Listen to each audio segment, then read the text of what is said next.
Let's talk about one of the most powerful things you can do in marketing, which is to reframe the conversation that is happening around your product, and most importantly, around the problem that people are dealing with that your product solves, or around how solutions are given for a specific product. So what in the world is a reframe? A reframe is the process of changing people's, quote, frame of reference. All right, what in the world is a frame of reference? The frame of reference is the filters, the beliefs that are in their brain that they use to process information to determine whether it's accurate or not. So if you can take what is existing in their mind of how they believe something and change it to something else, now you're no longer fighting against all the competition that was operating under the old way of solving the problem. You're now operating against a competitive market of just you. So all you have to do when you're over here is convince them that you're the best of all these different options. Over here, all you have to do is convince them that they need your product to solve their problem. So here's what happens when you properly reframe. People start seeing the world differently than before. Let me give you a number of examples of reframes that have been done in history. I'm going to start by looking at Steve Jobs. Okay, so some of you were not even a gleam in your mother's eyes when this first thing happened, which was the Mac. But here's what happened with the Mac originally. Prior to the Macintosh, and if you go look for Apple Macintosh, if you're not old enough to remember what the original Macintoshes look like, you have to go back before that to the IBM PC days, where when you booted a computer, you had a blinking cursor on the screen. It was text-based. It was barely graphically based. You had to buy expensive cards and load a whole bunch of floppy, really truly floppy disks into your computer to get any kind of graphics. And a few graphics were made up of numbers and letters and things like that, but that we were just getting into the world where there were a few graphics. There's no way you could have put a movie on the screen. All right. The Macintosh came in and said, hey, you can either have a C prompt, this text prompt over here, or you can have this beautiful thing that had typefaces and pretty quickly colors and a graphical interface and a mouse. The mouse was revolutionary when it first came out. That whole concept of the Mac was absolutely a reframe from what was happening before to what happened with the Mac. And then a while later, he comes in and he starts talking about this thing called an iPod, where you were able to carry thousands of tunes in your pocket.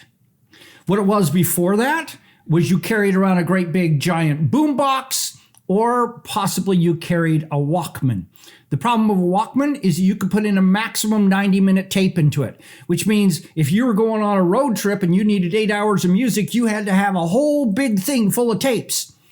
And all of a sudden, Steve Jobs comes in and he says, okay, here's this thing that fits in your pocket and has thousands of tunes. And not only that, but you can buy tunes one at a time. And we've got the whole iTunes store. He changed the world. And then a few years later, he came in and he said, hey, what if we could carry a phone in our pocket? But not just a phone in our pocket.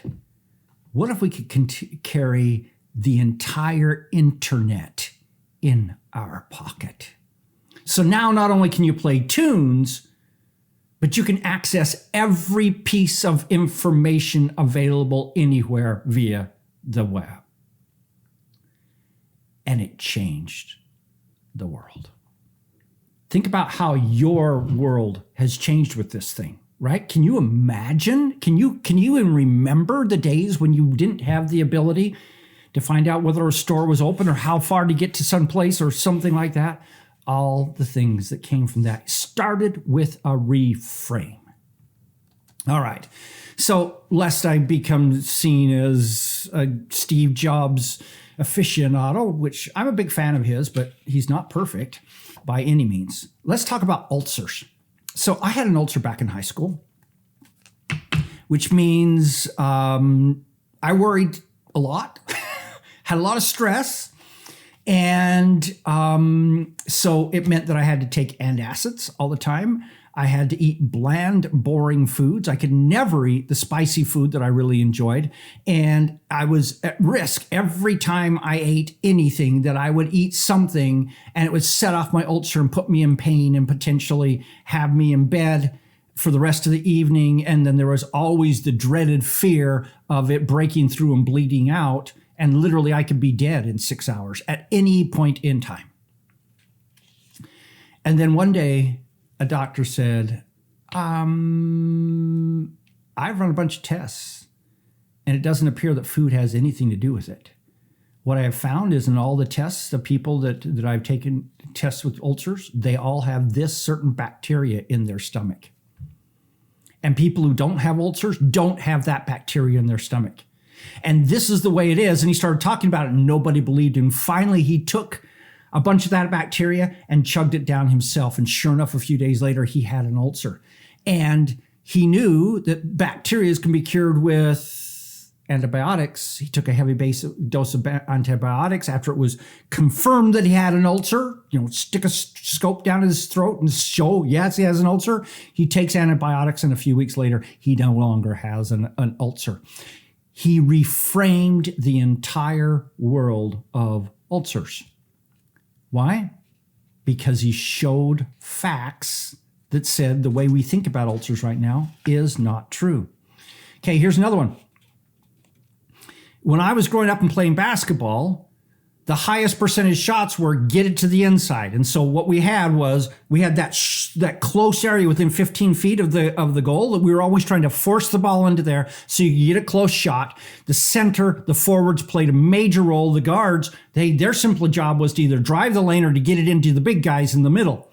Well, then there's this thing called the three-point shot that came along, and eventually somebody ran the numbers and discovered that if you can hit three-point shots at a certain frequency, a certain percentage of the time, it is actually more powerful it is actually a higher percentage of scoring to come down and shoot a three-point shot than to try to force it into the inside to the big guy. It changed pro basketball for sure, college basketball, and now high school and junior high school basketball, because everybody wants to be in the NBA. So they're all sitting out there beyond that three-point line, shooting away, trying to figure out how to get that shot down. So the three-point shot has totally changed basketball. Frankly, I believe it's not nearly as fun anymore. But that's what the facts say. How about this one? Jeff Walker came out with this concept of a sideways sales letter, where he said, hey, these long sales letters that take 17 pages to print out, people don't want to read those. There's a better way. And I'm going to show you. It's this process called product launch formula. And you do this and you do this and you do this. And then as a result of that, you've already done everything that was in that long form sales letter. And so then all you have to do is basically tell them about your product in the end, and people buy. And not only do people buy, but they buy a year's worth of sales in a week's amount of time. That's a reframe. So reframes can be driven on several things. They can be driven on a dream. So Elon Musk with Tesla, Elon Musk with really reusable rockets, the dream of of America, the dream of Black Lives Matter, the dream of we can go through one after another thing that are dream based. So here's the concept with reframes, which is this. When you change how people think, you change how they buy. That's the power of a reframe. may I suggest you start looking at your business in terms of reframes? How can I start to reframe the way human beings think about my product, about the needs, and so that I can cause them to think differently? When you succeed in doing reframes, you'll change your market and change the world. What's your experience?